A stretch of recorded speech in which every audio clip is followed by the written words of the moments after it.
And in this best of two, Team Liquid Echo already a very dominant game one as we jump into the land of Dawn here. Can Homebois take this draft and even out the series 1-1? Again, the fight, the rulers of Group C here for an ALG match of the day.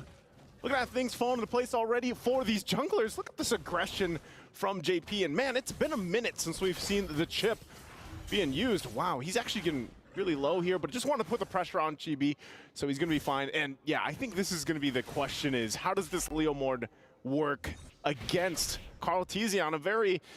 I'm actually surprised that he picks up the Baksha again. Yeah, me too. But, you know, I was also surprised that they went for the Xavier, and they got the chip.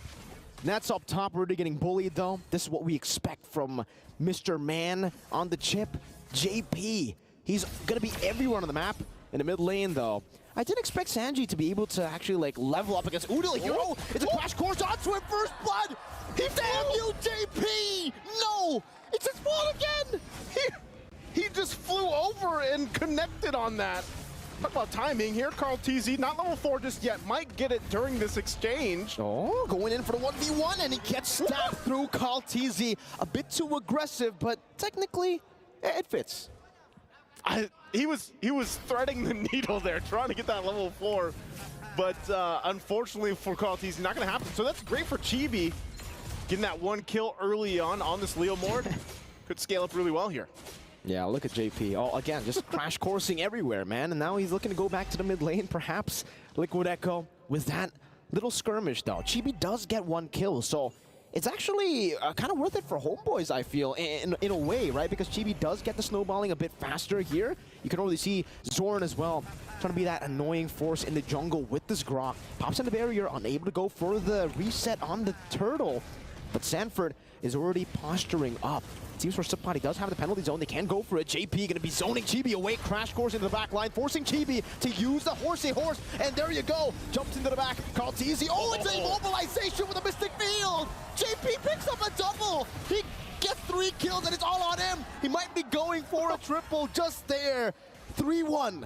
Is JP the carry here? The Mystic Field straight into the punch of Sanford. My goodness. Liquid Echo again, like they did in the previous game, starting off strong, starting off fast. And, you know, JP, to question, he just got the level 4. He now has the shortcut available. So what more is he going to bring to the table and bring to this fight? Wild Charge. Zorn with Wild Charge, but it's only on to Karl'Tezi as they get immobilized by the Mystic Field. Now Chibi joining the frame, missing the skill shot. Karl'Tezi gets caught by the Synchro Vision. And this time, JP won't be able to pop that shortcut in, so no Sanford to help them out. Great here, great pickup for Homebois, actually to get a kill in the hands of Nets. You know, we saw the Lunox in the last game. It did not work out the way they wanted to, so hopefully this time around, prioritizing the Harith pick here, they have this. Nets can start to scale up pretty well. He's going to be big in utilizing the Harith in conjunction with the Grok pick into the Wild Charge, and then even the penalty zone to speak here. They both have Fury Hammers across the board alongside the Terizla and the Leomord picks. That's actually enough early damage to help with some of these skirmishes. They just have to play around, once again, the fact that JP has been on fire now that he's holding on to the shortcut. At any moment, the cavalry could literally come through the portal, and what seems to be a 1v1 is then a 1v4 or 5. You can see Udil holding on to the ultimate as well. So this could be pretty interesting, the fact that Homebois does have a Valentina on their side. Turtle up, though, in just about 10 seconds here. Chibi patiently waiting. JP's right there in position. I don't know. Do they know? I think they know. Chibi knows, but does JP know that Chibi knows? Udil rotating as well. Has a shortcut. They catch him now. JP able to get the crash course down. Puts down the shortcut, but that's going to be Udil who puts it down. JP forced to go back. And now, you know, there's really not much that Homebois was able to get there. Sanford, this is damage left with the knockout strike as well. Oh, the flicker! Sanford getting the kill on Udil. 1-2. And now he's gone. Chibi, shield unity, cancel it out. Still JP walking up with the crash course, and the wild charge connects into the back line. Chibi still able to secure the turtle, but now gets engaged on. The shortcut is there, but nobody's following it up. Benny! With the help of the Dawning Light, Benny again with the light can pounce under the tier 2 in the 4th minute of the game. It's the Liquid Stampede that we were talking about. Benny's still able to escape on the knockout strike. Nets gonna be knocked up. One last shot should do it, but he's still able to escape right now. JP and Sanji again. It's back up. Wait. Usually it takes a while for Xavier to get those low cooldowns, but he had 2 Dawning Lights in that whole exchange. My goodness, Liquid Echo again, a full force ahead. A new version of that express forward.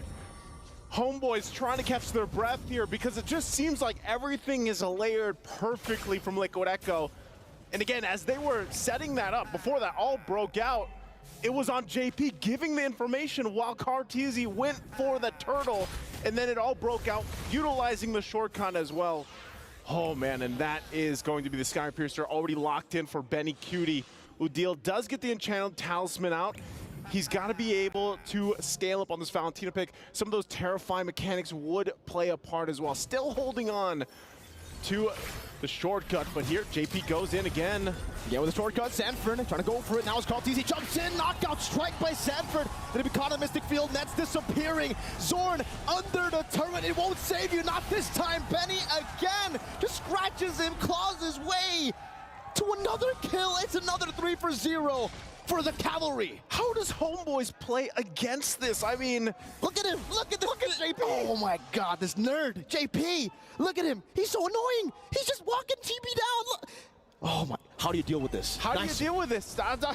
That's the question, and there's a reason why Chip is constantly banned out for the most part, him and Luyi. The structure that they can bring to a game, the chaoticness that they can bring to a match, really makes things difficult to play, especially when you're behind. We're talking about 6,000 gold behind at the 7-minute mark, as they can't do anything about this turtle being taken by Carteezy. Homeboys will find themselves in a position that they found themselves in the previous game, where they're looking to find any kind of win, any kind of glimpse of hope to keep into this game, to hopefully get to the 1-1 in the series. But right now, Liquid Echo in full force, in full control of this. Oh, again, it's JP bringing him back into the bottom lane. He does finally get punished for it, but it's a good trade. He got the gold laner just with that. Sanford rotating all around. Everybody's going to be ignoring him. Sanji, let's see if he can win this one. Usually in lore, you do it. A Dawning Light against 3 members. Nah, I'd win, he says. But just like the lore, he dies. Just like the Lord. Good pickups here for Homeboys, but here's the answer. Here's the Cavalry. Udil gonna be scratched out by Benny again with the Lycan Pounce. As Sanford deals with the back line. 13-4, Chibi still able to get his own jungle camp there. Benny pushing down in the bottom lane. 8 minutes, and you can see the 2-level lead already by Benny earlier. And it's looking bleak right now. Sanford, oh my goodness. Another steal. Sanford is just a menace right now. No matter what hero he's playing, he's always on point, providing so much value here for Liquid Echo's lineups. And really, when you look at Homeboys, you have to kind of consider the fact that where do they start? Where does it start for them to slowly crawl back into the game? This is a massive lead from Liquid Echo that a lot of teams, when they're facing against this kind of lead, they fall apart. So Homeboys, can they adjust? Can they readjust the game plan here? Because we're not even talking about the fact that this lineup from Liquid Echo scales big into the late game, especially with Xavier in their hands. This is a hero that just, once he has, I don't even know, a 5-second Dawning Light, nearly max cooldown reduction, it gets very difficult to play against here. And so when you're looking at Homeboys' lineup, it's got to be that penalty zone. It's got to be the wild charge to set things up and then layered into a Zaman force. Chibi should not be the one starting things out. 1v3, Sanford still able to escape with the shortcut as well. Now JP puts the shortcut. The Cavalry comes down with the flanks, and it's Benny who returns the favor. Nets is down, so is Udil. And next, it's going to be Supat on the chopping block. Still a barrier, as Benny doesn't care. He dives out of the tier 2. So looking for it, gets shut down under the turret. Sanji, looking for the Mystic Field. Chibi still able to run away as JP pops the crash course down. No further engage. That would have been crazy. A Dawning Light as well there for to get Chibi a little bit lower. A little bit lower, but I mean, look at the confidence here again with Liquid Echo, the way they're playing, even under the tier 2 turrets. Lord's up now, it's for the taking. They did lose 2 members. It was a trade 2 for 2. But just looking at the item difference here, look at that. Look at Benny Cutie, has the Sky Piercer, has the Endless Battle now as well to pair it up with the 3 items, and there's the Lightning Trunchet. So also for Homeboys, they gotta catch up here. Another Dawning Light gonna be used. It's got such a low cooldown already at this point, 10 minutes in the game. Lore accurate. Yeah, lore accurate, that's right. And with that, we'll see, once again, the battle for this Lord. As we saw from the previous game, the Lord dance has evolved. And Sanji alone, able to provide so much utility to this lineup. Udil's gonna go ahead and take that shortcut for himself. We saw this in the previous skirmish, the team fight. Turned into a quick 5v5. But as Homeboys kind of readjust, they're gonna go ahead and let Liquid Echo start this Lord up. Sapat given the information, we got Chibi all the way on the bottom side. I think they just give this up, possibly. Shortcut. Again, Zorn with the conceal as well as Karltizi goes in for the flanks, but is unable to find it. Zorn getting caught in the Mystic Field. Nets jumping forward, gets caught by the Shield Unity. Karltizi with towards his poisons. Damage reduction all across the board, but Chibi's able to take him down. JP rotating the back line now with Betty again, scratching Zorn down. It's going to be Sapat finding the penalty zone, getting rid of JP. Sanji flickering out, Nide with Chibi. Going to be taken down by Sanji as he pops into Dawning Light again. Sanford on the chase. The Mystic Field right into Sanford. The San duo. Again in the 11th minute, and they're looking for a Sanford with a flicker, but a knockout strike to knock him up straight into the Mystic Field. Oh my goodness! Talk about synergy between the entire team from Team Liquid Echo and the San duo, part of that highlight, and now they'll take the Lord from Homeboys, furthering it. It does take a little bit longer. Karltizi will make his way, but Homeboys, man, is it getting increasingly more grim as they approach this. Look at the layering here. Sanford goes in, gets the punches off the Mystic Fields there, and Benny Cutie goes in as well. Talk about, again, the juggling between this lineup. You hear that? Nothing. Because that was what happened. There was nothing Homeboys could do there. They had to just accept it, and it's ridiculous. How Liquid Echo, now Benny with the BOD. That's his 4th item in this game, ladies and gentlemen. 12 minutes in, it's a BOD. What's crazy about it is Chibi went with this Leomord pick. He has some items. He's got even the Malefic Roar, but it feels like every single time they try to fight it out, he's just not able to utilize those picks. And that's the Wishing Lantern picked up now for Sanji. Oh, look at that, look at that. There it is. I'm sure you guys have seen the clips going around with the Wishing Lantern and the Xavier, and why this pick is quite massive in terms of the damage department with the low cooldown like the Dawning Light. So easy to proc that 10% current HP with the 800 proc. And with that, Homeboys will lose. Oh, they hold on just barely to that turret, top side of the base. Dawning Light going to be used again. They're really trying to keep what they can up. Flickers out right now, but gets caught again by a few of those shots. Sanji the back line, still able to flicker out now. That's going to be Sapat with the wild charge, helped out by Zorn. Still Sanford in the back line, trying to deal some damage. Gets the shield down and gets out with a shortcut too. Oh my lord! Liquid Echo are running Homeboys down. What a shortcut! You know, you saw Sanford in there. Escape?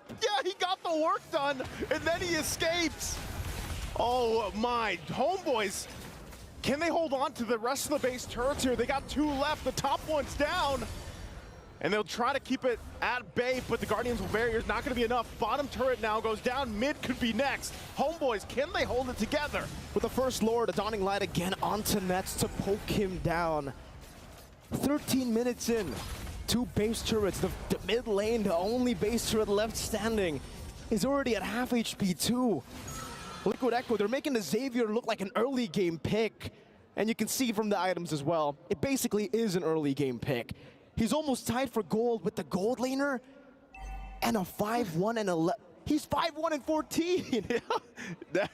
Hey, if there's a game for a mid laner, that's it, because man, look at the difference between the gold. Udil just picking up the Divine Glaive. So even down that much gold, Udil should be able to at least provide some damage, but I feel like it's just getting to that point for Homeboys where, again, look at that. How often do you have to play against that? Oh, I mean, in the early game, we were already questioning the cooldown. Now, how about now? How about now? I guess we'll see. It's up again. Look at oh my God. That had to be 10 seconds or so. I think it might be, yeah, probably 10 seconds. In real time, right? Because I know my time difference works a little bit different, but... What would it be for the building time? Oh, man, I don't know. It's okay, there you go. There it is you again. have it again. Someone... I think LaFell and Wolf could definitely, you know, and Leo could definitely count it down. You know, how long does it take for Sanji to get the Dawning Light at the 15th minute of the game? He's up again. He's going to just spam it across the board. Sanford with the flank. Trying to go for Udil. Oh, there it is. Zone of the power of nature. Now Chibi going to be caught again, and that's going to be Sanford going for the solo kill. Udil decimated in the back line. Benny Cutie getting rid of Chibi as JP does it again. Now with the Dawning Light taking Zorn low, it's up to Benny to finish him. While Sanji gets nets. Liquid Echo are styling on Homeboys. Sanford, Benny, Sanji, Kaltizi, and JP. The cavalry is here to take over at MSC. As they buy the winner crowns, they all go for the freeze. Winner crown, boo! And they are the rulers of Group C here. Team Liquid Echo, what a dominant performance